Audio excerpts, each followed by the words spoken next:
you guys. So it's a real honor to be here with the Green Party, close to my heart. Love you guys. I actually call myself the initial instigator of Proposition 37 because I'm the grandmother. I live in a small town in Northern California called Chico.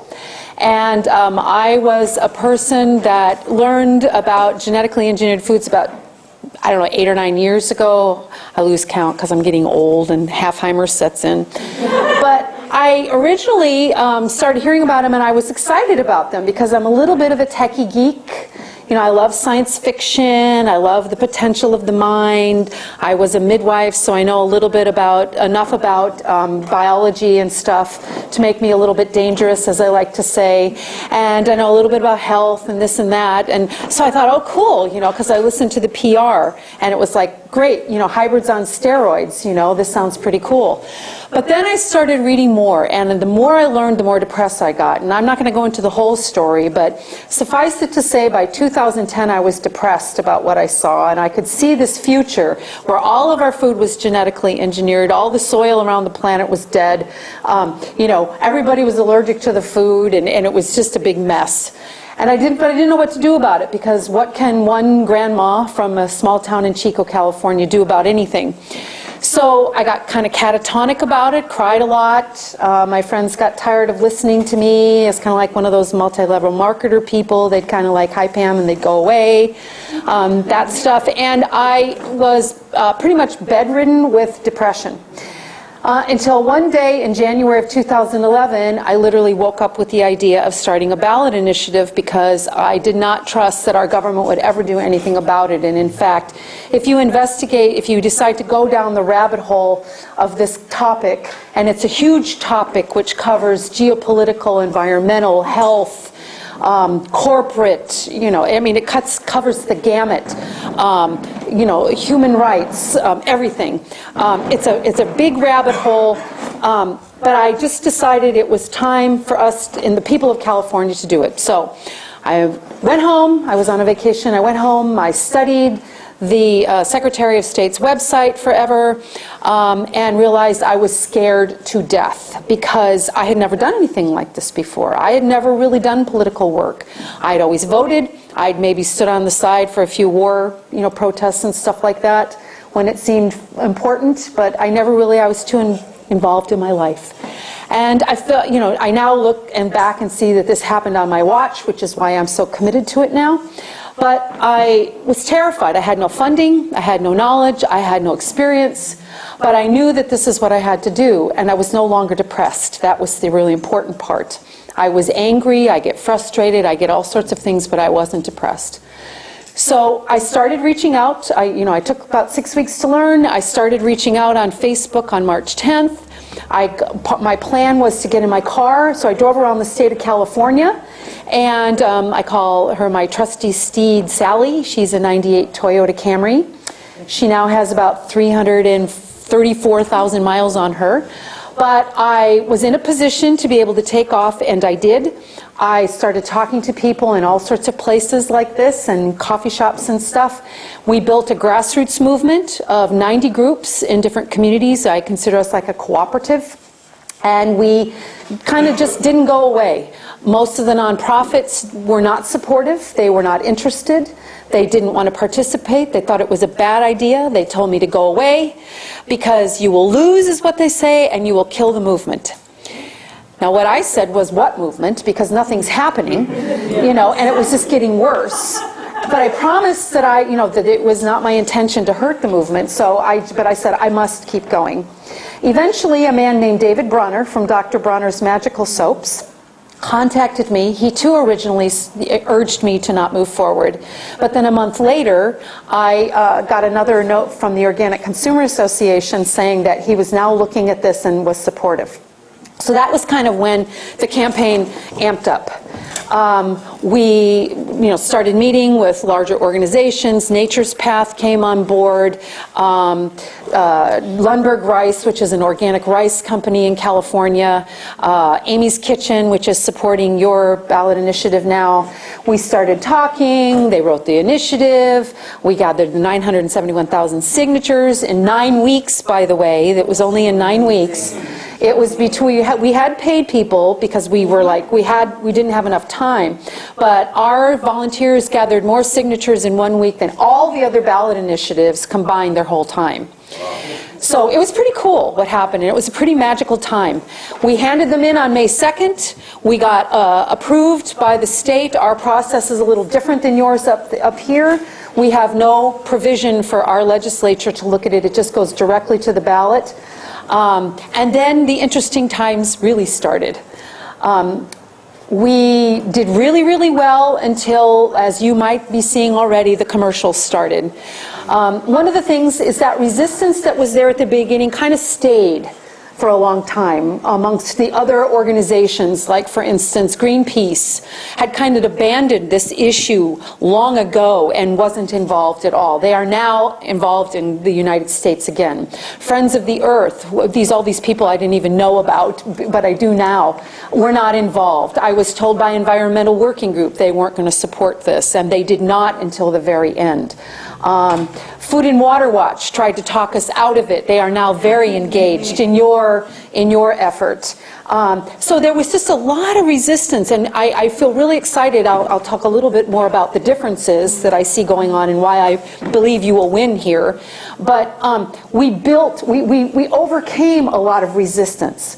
But what happened was, particularly in the natural food industry, that industry that's been making a tremendous amount of money off of us, calling their food natural when it contains genetically engineered ingredients, and they don't want labeling because then they'll be called out. You all know that your natural food stores are not safe, that you have to still read the labels, and you have to still have taken that college level course to learn how to read food labels.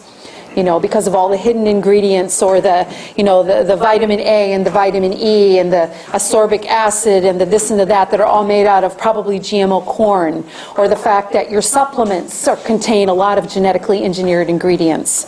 So there was a lot of resistance within the industry, like I said, because they would be called out. So they weren't donating, unlike the 5 largest agrochemical companies and the junk food companies that are investing millions here and invested $4.5 million, 4.6 I think, million dollars in California. So anyway, we didn't have any money. Okay, we didn't have any money, and our campaign managers, because of that, made the decision to wait until the last 2 weeks of the election to do advertising. So just like you guys, I haven't been watching TV. I didn't watch it during our election because I was like too nervous that I'd get too depressed. But I heard, we had, 2 to 3 to 4 commercials an hour. They spent $1 million a day. And for 3 weeks, we were silent. We had no response. We had no way to answer anything. It wasn't until the last 2 weeks of the campaign that finally all those people that hadn't donated decided they better so they wouldn't be criticized. And enough money came in that if we had had it at the beginning of the campaign, we probably would have won. Be that as it may, with all of that stuff that went on, with a campaign that we really didn't know what to do about the messaging, we didn't know this, we didn't know that, we had focus groups, we had all this stuff, we had political consultants, we had surveys, we had this, we had that. Still, at all of this barrage, we lost by less than 3% of the vote. Because people want this. And I've got to tell you, okay, so these are some of the things that this is why I'm here in Washington. For one thing, they lie. Okay? They lie. And one of the big things, I'll tell you, the most egregious, I'll start off with the most egregious example, in my opinion, of what they did. Your party endorsed Proposition 37. And the opposition created mailers that said Green Voter Guide, and they sent it to all the Green registered people, and they had all of the same things that the Green Party endorsed, except for it said no on Prop 37. Likewise, the Democratic Party endorsed Prop 37. Los Angeles Party is a heavily populated Democratic area. It is also 22% of our electorate. They also created a mailer that said Democratic Party Voter Guide. Bring this to the ballot with you. It had all of the same things that the Democratic Party had endorsed, except for it said no on Prop 37. We lost by basically 190,000 votes. That in and of itself could have been the way that we lost, because Los Angeles is huge. So when you hear, this is my plea, when you hear the ads on your TVs and you talk to people, these are the kind of people, this is the ethics that's involved in this campaign, because the No campaign up here hired the same team that we had in California. It's the same campaign consultants and managers, and it's the same media group.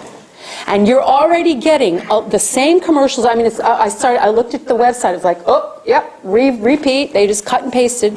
They saved money for their campaign. All of the flyers, the mailers, they just changed the names, you know, same stuff.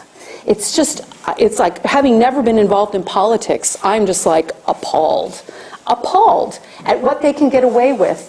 And it's okay. It's like, seriously? You can say this stuff and it's so enjoyable. I mean, I talked to this guy at the Republican Party and he's spewing this stuff. And I'm just like, I go up to him as a human, right? As a human. I'm like, thank you for your work, blah, blah, blah. But you know, you're not telling the truth. And this is what the truth, he cuts me off. He says, I don't care what the truth is. I don't care. Okay. So please, when you're talking to people and you hear things like, you know, these are the exemptions that they're like, that they push, okay? First of all, I want to tell you, you're going to hear people that are generally supportive and say, well, this is kind of confusing, okay? So why are they saying these have to be labeled and that doesn't, and blah, blah, blah?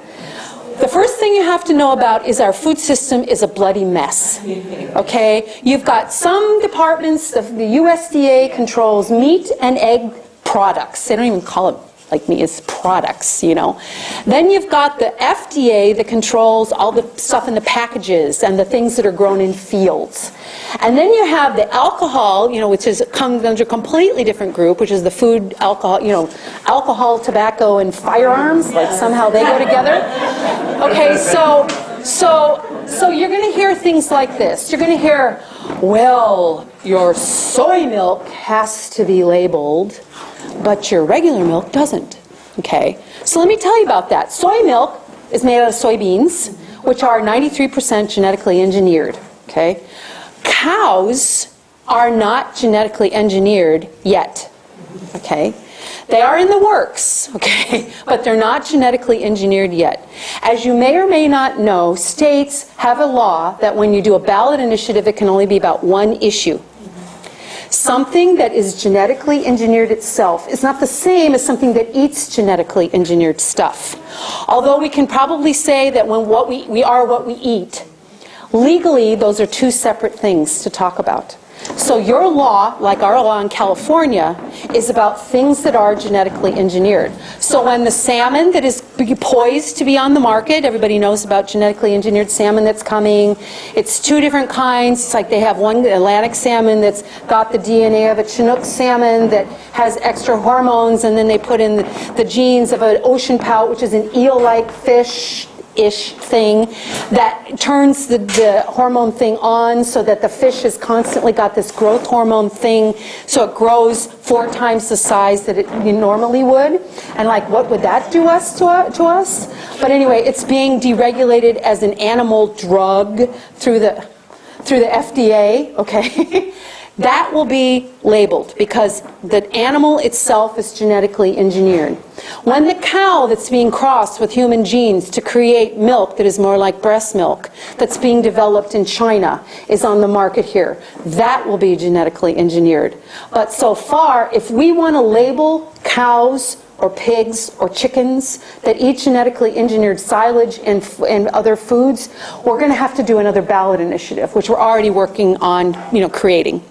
Okay, so when you hear that soy milk has to be genetically engineered, labeled, it's because the soy is genetically engineered. When you hear that the milk doesn't have to, it's because the cows aren't genetically engineered yet. Likewise with cheese. Cheese is not genetically engineered. When you hear that pet food, this is a holdover from our California campaign.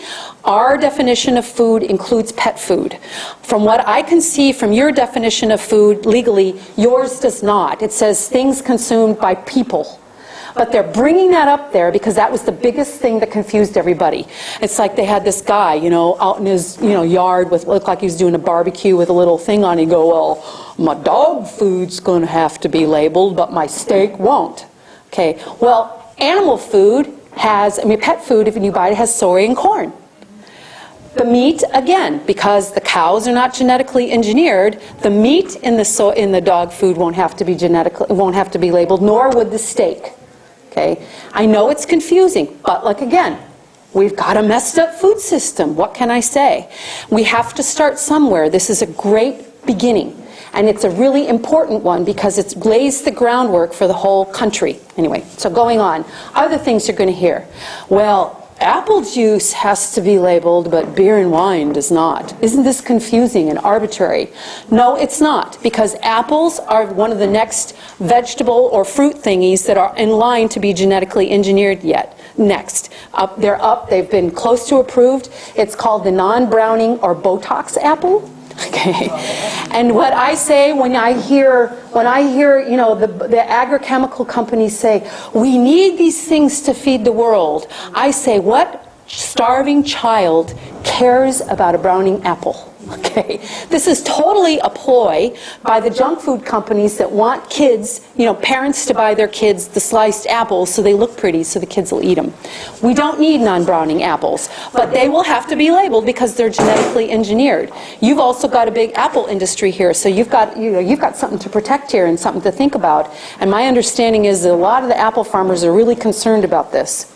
Alcohol, on the other hand, comes under this whole different regulatory thing that we cannot touch. It's regulated by the federal government. We cannot go there. So that is why. But they will try and confuse you up one end and down. So it's about these little things, you know, and I'm trying to remember, the pizza thing. That was another one. Yeah, the pizza thing. Okay, so your pizza in the store, this is really a stupid law, folks. Your pizza in the store will have to be labeled, but if you go get a takeout pizza, it's inconsistent. You don't have, it's not labeled. Okay, people go, oh yeah, that makes sense. So this is really weird. But folks, when was the last time you got an ingredient label at a restaurant or a pizza takeout place? It doesn't happen. This law is about food that is already labeled. In a grocery store, we can't change the restaurant industry. Okay? You know, so these little things, they're like masters at this. You know, masters at coming up with this stuff, and people like kind of like go, this like the cloud goes over, and it's kind of like, oh, okay, yeah, that makes sense. And that's a lot of what happened in California. We had a tremendous turnout of volunteers for the signatures, and then everybody thought, no brainer. Of course this is going to win. Look at the polls. 93% of people want these things labeled. Of course it'll pass. And there was a shock and awe thing, you know, because a lot of people don't watch TV. They didn't know what was happening. They got involved in their little worlds. And when we won, there was a collective, you know, breakdown and sobbing around the state because we had lost what everyone thought we would win. So that's why I'm here. I'm here appealing to you guys. I know you're all activists here. I want to move here to vote for you guys. You know? Because like, yeah. It's about, and what I like about your campaigns is about returning the electoral thing to the people. You know, the agrochemical companies, the junk food companies are donating heavily against your campaign. I found out BASF just donated another $500,000 or something. You know, you've got, we were looking at it today, the no sign has like the five agrochemical companies, the Grocery Manufacturers Association, which by the way, at least in our state, they separated out all of the junk food companies so that they were honest about who was donating. Now they're all hiding behind the, you know, the Grocery Manufacturers Association. That's one of the things that's really interesting to me. And then there are two individuals. We looked at it today. Two individual donors over $100. You know, $101 and $250 in another. On the other hand, on the yes side, there are over 3,000 donors, averaging like $25 a piece. We do have some large donors here. I keep saying we, although I'm not from your state. It's like I say around the country, it's like we're all from Washington right now. Because we are. You know, we're trying to get phone calls, phone banking going around the country because we want to support you guys, and people supported California. But, you know, this is about the people. The people are like coming up against these corporate interests, that there's a revolving door with the government. You know, I don't know if you know this or not, because you've all got busy lives with your other kinds of issues that are so huge. It's like never ending. But the same guy who's in charge of the FDA right now worked for Monsanto, went back to the FDA, worked for Monsanto, went to the USDA, went back to Monsanto, and now is the head of the FDA again. Okay? This is what this is. It's like this circular thing. You know, it's everywhere. It's just the guy who runs the USDA right now is a man named Tom Vilsack. He was voted biochemical governor of the year, you know, when he was the governor in Iowa.